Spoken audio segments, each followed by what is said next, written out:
Put two people in the exact same coffee shop, same chatter, same clinking cups, same hiss of the espresso machine. One of them opens their laptop and does the best work of their week. The other can't finish a single sentence. Same noise, same room, same volume. One brain treats it as fuel, the other treats it as an attack. This isn't about willpower. It's not about who's more disciplined.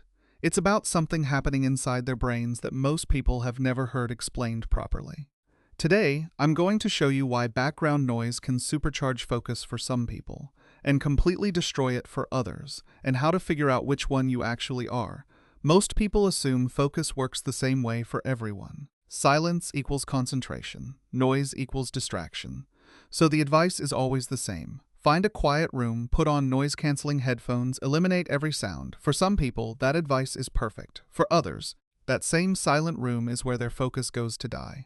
The truth is, your brain has a baseline level of stimulation it needs to function well, and that baseline is different for everyone. Too little stimulation, and some brains start wandering, searching for something to engage with. Too much stimulation, and other brains get overwhelmed, unable to filter anything out. Noise isn't universally good or bad. It only matters relative to what your particular brain already needs. Reason number 1. Your brain has a personal arousal level it's trying to reach.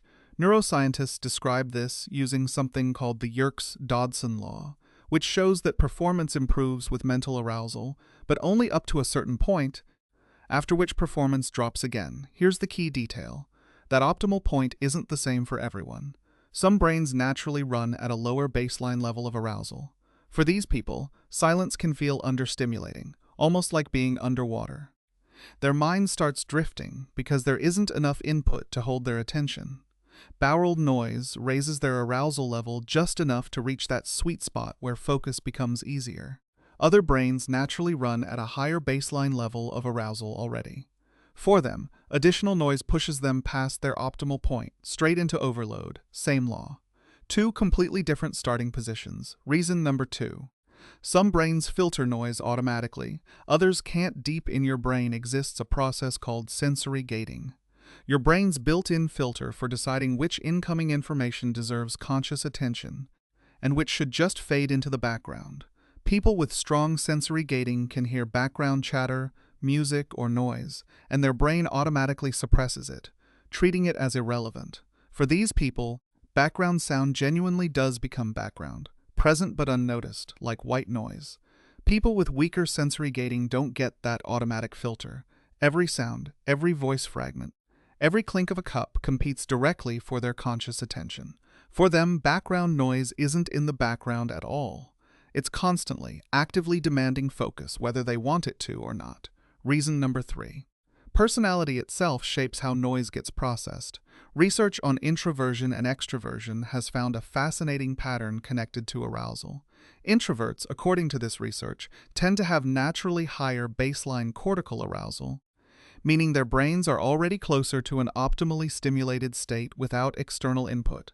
Extroverts tend to have naturally lower baseline cortical arousal, meaning their brains often crave additional stimulation just to reach that same optimal state.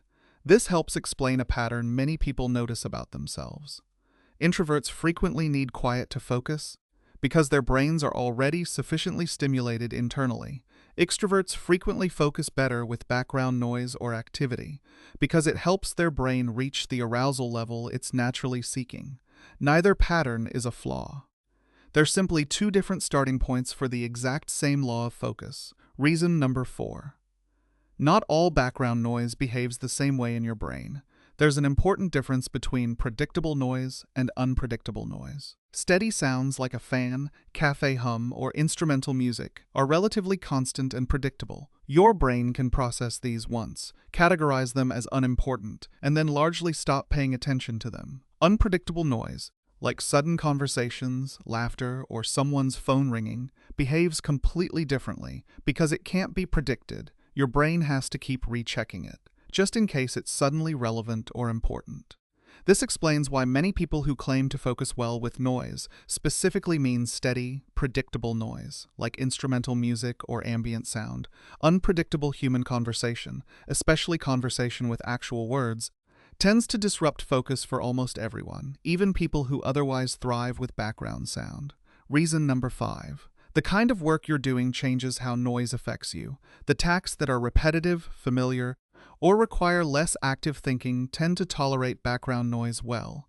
Regardless of personality type, talks that require deep, complex reasoning, especially anything involving reading or language processing, tend to be more vulnerable to disruption from noise, particularly noise containing words. This is because language-based background noise competes directly with the same mental resources used for reading or writing. That's why someone might focus perfectly while doing repetitive data entry with music playing, but struggle intensely to write a complex essay in that exact same environment. It's not just about the person. It's about the overlap between the noise and the specific mental resources the task requires. So here's the important realization. There is no universally correct focus environment. Silence isn't automatically superior. Noise isn't automatically distracting. What matters is matching your environment to your specific brain and to the specific task in front of you. Someone telling you, just find a quiet room, might be giving genuinely bad advice. If your brain happens to need more stimulation, not less, and someone telling you just put on background music might be sabotaging someone else's focus entirely, if their brain is already running at a higher baseline. So here's how to figure out and use your own personal focus formula. 1. Pay attention to how you feel in silence. If silence feels calming and helps you concentrate, you likely have a naturally higher baseline arousal, and quiet environments will usually serve you well. 2. Pay attention to how you feel with steady background sound.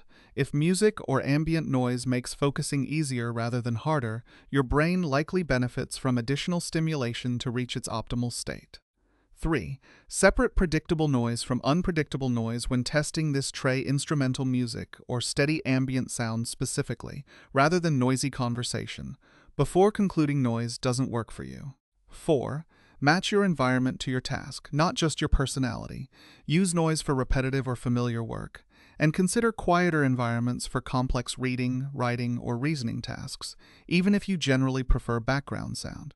5. Stop assuming your ideal environment is the correct one for everyone else. What helps a coworker, roommate, or classmate focus might be actively hurting you, and the reverse is just as true. So the next time someone tells you they can't possibly focus without music playing, or that they need dead silence to think clearly, they're not being dramatic and they're not making excuses. They're describing an actual, measurable difference in how their brain regulates attention. There was never one perfect formula for focus. There was only ever your formula and everyone else's, running quietly in the background of every room you've ever tried to concentrate in.